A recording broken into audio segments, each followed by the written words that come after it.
प्यारे विद्यार्थियों, आज की हिंदी कक्षा में आपका स्वागत है। आप कैसे हैं? स्वस्थ हैं? निरोग हैं? मुझे पूर्ण विश्वास है कि आप अपने घर में स्वस्थ और निरोग होंगे, सुरक्षित होंगे, आनंदित होंगे। तो आज हम पढ़ते हैं वसंत भाग 2 में संकलित पाठ 3 हिमालय की बेटियां।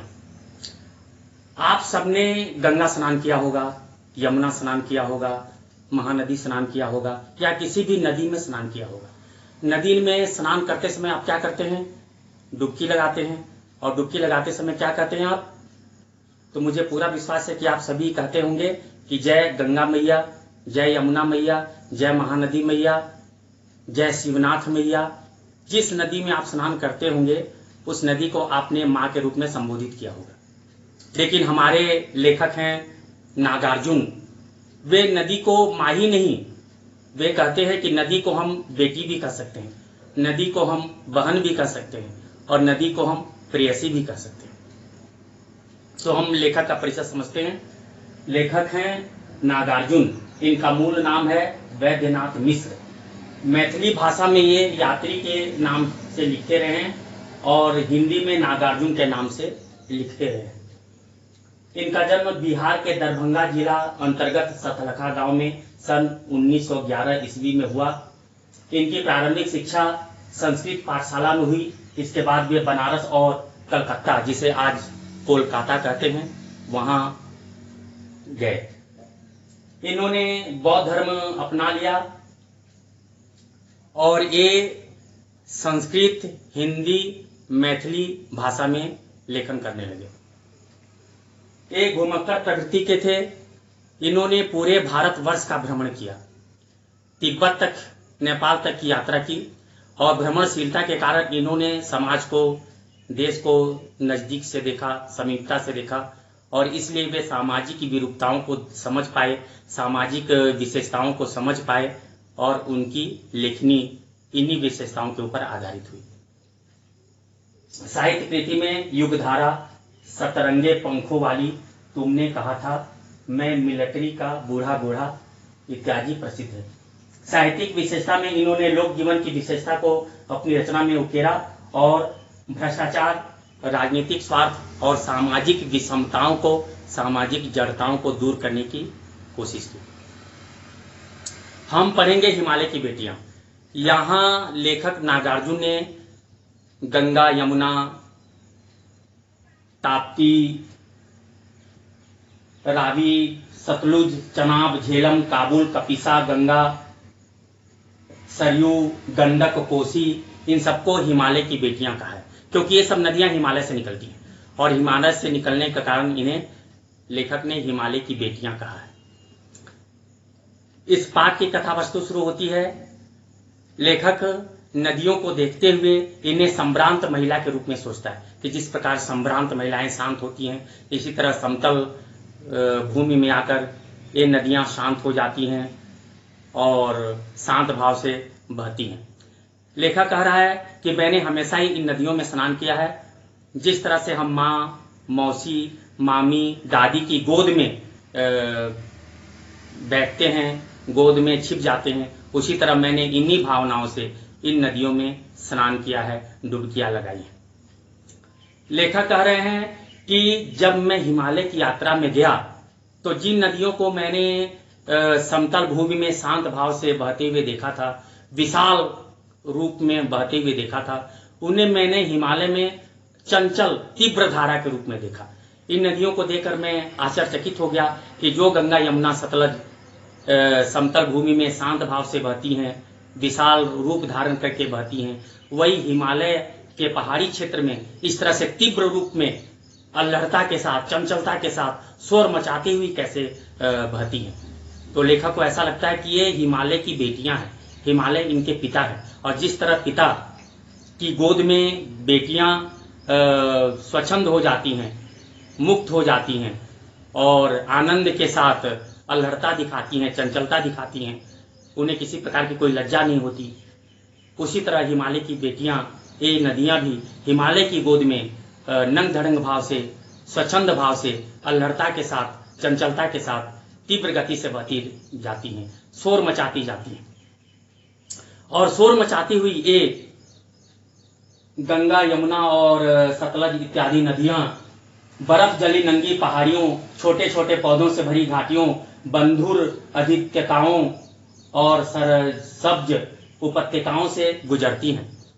अधित्यका क्या है? पर्वत के ऊपर समतल भूमि होती है। पर्वत है, पहाड़ है, उसके ऊपर समतल भूमि होती है, उसे टेबल लैंड कहा जाता है। तो उसे कहते हैं अधित्यकाएं। और उपत्यकाएं क्या हैं? तो उपत्यकाएं हैं पहाड़ के नीचे की घाटियां, पहाड़ की नीचे की समतल भूमि। एक है पहाड़ की ऊपर की समतल भूमि, उसे हम कहते हैं अधित्यकाएं, और पहाड़ के नीचे की समतल भूमि जो घाटी कहलाती है उसे कहते हैं हम उपत्यकाएं। तो इन सबसे नदियां गुजरती हुई बहती हैं और शोर मचाती रहती हैं, चंचलता के साथ, तीव्र धारा के साथ बहती रहती है। मैं आपको अपना एक अनुभव बताता हूं कि 2018 में मैं हिमालय गया था। वहां मैं बद्रीनाथ धाम गया था, जो हिमालय की उच्च शिखर पर है, और वहां मैंने अलकनंदा को बहते हुए देखा। अलकनंदा वहां तीव्र गति से बह रही थी, जोरों से शोर कर रही थी, और उसके शोर को देखकर और उसके उस तीव्र गति को देखकर ऐसा लगा कि अगर वहां कोई अगर उतरे तो वो उस धारा में बहता चला जाएगा। और वही अलकनंदा जब हिमालय के उच्च शिखर से नीचे जब वो पहुंचती है तब वो शांत हो जाती है। यही अलकनंदा भागीरथी और मंदाकिनी इत्यादि के साथ मिलकर जब गंगा बह जाती हैं, गंगा बन जाती हैं, और यही ऋषिकेश आ जाती हैं। ऋषिकेश के बाद हरिद्वार, हरिद्वार के बाद कानपुर होते हुए जब ये इलाहाबाद में पहुंचती हैं तब वह शांत हो जाती हैं, इनका रूप विशाल हो जाता है। लेकिन हिमालय में यह पतली धार के रूप में बहती हैं, लेकिन उनकी यह पतली धार अत्यधिक तीव्र गति से बहती है और तीव्र ध्वनि भी होती रहती है। तो लेखक भी इसी तरह हिमालय में गया और उन्होंने वहां भी यमुना, गंगा, सतलज, रावी, चिनाब, झेलम, व्यास, इन सब नदियों को वहां उन्होंने तीव्र गति से बहते हुए देखा। तो उन्हें आश्चर्य हुआ कि यह नदियां यहां इतनी तीव्र गति से कैसे बहती हैं। फिर लेखक को अनुभव हुआ कि यह इन अधित्यकाओं, उपत्यकाओं, घाटियों से गुजरती हुई जब वह नीचे पहुंचती हैं, जहां देवदार, चीड़, सरो, चिनार, सफेदा और कैल के जंगल होते हैं, इन जंगलों में आके यही नदियां शांत हो जाती हैं। और वहां लेखक को ऐसा लगता है कि वे वहां आराम कर रही हैं, क्योंकि पहाड़ी क्षेत्र से तीव्र गति से बहती हुई आई हैं। और जब वह इन केल, देवदार के जंगलों में पहुंच जाती हैं, समतल भूमि में पहुंच जाती हैं, समतल क्षेत्र में पहुंच जाती हैं, तब यही नदियां जो पहले तीव्र गति से बह रही थी अब धीमे गति से बहती हैं और वो शांत हो जाती हैं। लेखक अनुभव कर रहा है कि ब्रह्मपुत्र और सिंधु ये हिमालय की बेटियां हैं, इन्हें हम महानद कहते हैं। महानद यानी जो नदी से बढ़कर हो, नदी से बड़ा जिसका विशाल रूप हो, उसे महानद कहा जाता है। और महानद से जो छोटा रूप है उसे नदी कहते हैं। तो सिंधु और ब्रह्मपुत्र को महानद कहा जाता है। यहाँ लेखक ने उन्हें महानद के रूप में पुकारा है। तो यहाँ लेखक यह कह रहा है कि ये सिंधु और ब्रह्मपुत्र नदी यह हिमालय के हृदय के पिघले हुए रूप है। यानी हिमालय का, दयालु हिमालय का हृदय जब पिघल गया तब ये ब्रह्मपुत्र और सिंधु नदियां बनी हैं, सिंधु महानद बने हैं, ब्रह्मपुत्र महानद बने हैं। और ये जो महानद हैं ये बहते हुए सीधे सागर में जाकर मिल जाते हैं। यहाँ लेखक ने हिमालय को ससुर कहा है और सागर को दामाद कहा है। लेखक की भावना है कि हिमालय की ये बेटियां हिमालय से उछलती कूदती निकलती हैं और समतल भूमि में शांत भाव से बहती हुई जाकर अंत में सागर से मिल जाती हैं।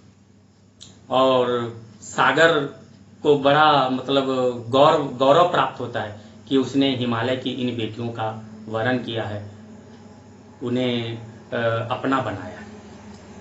लेखक यह भी कल्पना कर रहा है कि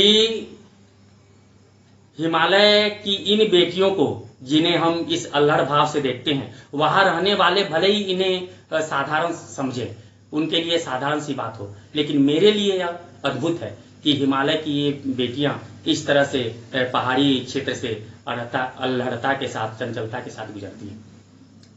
लेखक कह रहा है कि संस्कृत के कवि कालिदास ने भी एक बार मेघदूत को कहा था कि वह व्यत्रवती या बेतवा को अपना प्रेम दान दे, यानी बेतवा नदी के ऊपर जल वर्षा करे और उसे परिपूर्ण कर दे।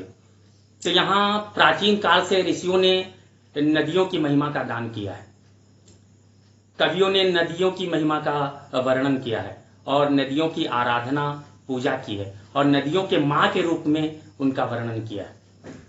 काका कालेलकर ने नदियों को लोक माता कहा है, क्योंकि नदियां लोक माता हैं। जिस तरह माता अपनी गोद में अपने पुत्रों, अपनी संतानों का भरण पोषण करती है, उन्हें सुखी बनाती है, उनका रक्षण करती है, उसी तरह नदियां भी अपने तट पर बसने वाले जनजीवन को अपनी अमृतमयी जल से उनका भरण पोषण करती हैं, उनकी प्यास बुझाती हैं। इन नदियों के जल से सिंचाई की जाती है, इनका अनेक प्रकार से उपयोग किया जाता है, जिससे जन जीवन सुरक्षित होता है, समृद्ध होता है, आनंदित होता है। इसलिए नदियां भी माँ के समान हैं, माँ के समान ही लोक जीवन का रक्षण करती हैं, लोक जीवन को समृद्ध बनाती हैं, उन्हें आनंदित बनाती हैं। लेकिन कभी यहाँ कह रहा है, लेखक यहाँ कह रहा है कि नहीं, भले ही अन्य कवियों ने नदियों को माँ के रूप में देखा है, लेकिन हम नदियों को बेटियों के रूप में भी देख सकते हैं, इन्हें बेटी भी कह सकते हैं, क्योंकि हिमालय की बेटियां हैं, तो इन्हें हम भी अपनी बेटी के रूप में इनका संबोधन कर सकते हैं। इन्हें हम बहन के रूप में भी पुकार सकते हैं और इनके साथ प्रगाढ़ संबंध बना सकते हैं, और यहाँ तक कि इन्हें हम प्रेयसी के रूप में भी हम इन्हें स्वीकार कर सकते हैं। लेखक कह रहा है कि जब वह एक बार थोलिंग तिब्बत में गया हुआ था और वहाँ अशांत था, मन उसका उचटा हुआ था, व्याकुल था, तब वह सतलज नदी के किनारे पहुंचा और उसने सतलज में अपने पैरों को डुबा दिया। तब प्रगतिशील जल ने अपना असर दिखाया और उनका मन शांत हो गया। जब शांत हो गया तो उन्होंने सतलज को बहन के रूप में संबोधित किया और उनके ऊपर एक छोटी सी कविता लिखी। कविता है, जय हो सतलज बहन तुम्हारी, हे सतलज बहन तुम्हारी जय हो। लीला अचरज बहन तुम्हारी, हे बहन तुम्हारी लीला अचरज आश्चर्यजनक है। तुम संसार को अपने जल से, अपने अमृतमय जल से रक्षण भरण पोषण करके आश्चर्यजनक कार्य करती हो, इसलिए तुम्हारी जो लीला है आश्चर्य वाली है। हुआ मुदित मन हटा खुमारी, मैं दुखी था, अशांत था, मन में खुमारी यानी आलस्य था, लेकिन तुम्हारे पास आने के बाद मन मुदित हो गया, प्रसन्न हो गया और सारा आलस्य दूर हो गया। जाऊं मैं तुम पर बलिहारी, और आज मैं तुम पर न्यौछावर हो रहा हूं। तुम बेटी यह बाप हिमालय, तुम बेटी हो और यह हिमालय तुम्हारा पिता है। चिंतित पर चुपचाप हिमालय, और यह हिमालय चुपचाप है और चिंतित है, क्योंकि तुम उसे छोड़कर समतल भूमि की ओर जा रही हो, तुम अपने पिता के घर को त्याग रही हो, इसलिए तुम्हारा पिता हिमालय चिंतित है और चुपचाप है। प्रकृति नटी के चित्रित पट पर अनुपम अद्भुत छाप हिमालय है। जो प्रकृति नटी है, इसके चित्रित पट पर यह हिमालय एक अद्भुत अनुपम रूप के रूप में है। जय हो सतलज बहन तुम्हारी, हे बहन सतलज तुम्हारी जय हो। इस तरह लेखक ने नदियों को बहन के रूप में भी संबोधित किया है।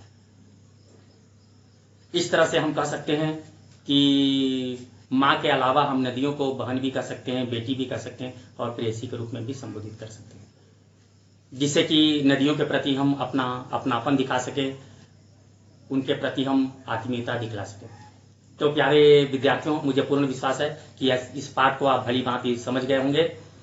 इस पाठ से संबंधित कुछ प्रश्न हो सकते हैं कि लेखक ने नदियों को हिमालय की बेटियां क्यों कहा है। लेखक ने हिमालय को बहन के रूप में, प्रेयसी के रूप में और बेटी के रूप में क्यों संबोधित किया है? काका कालेलकर ने नदियों को लोक माता क्यों कहा है? कभी नदियों को लोक माता के रूप में संबोधित न करके उन्हें बेटी या प्रेयसी या बहन के रूप में क्यों संबोधित कर रहे हैं? और अंत में महत्वपूर्ण प्रश्न है कि आप इस पाठ से क्या समझे या इस पाठ से आपको क्या संदेश प्राप्त हुआ? तो मुझे पूर्ण विश्वास है आप इस पाठ को भली भांति समझ गए होंगे। धन्यवाद।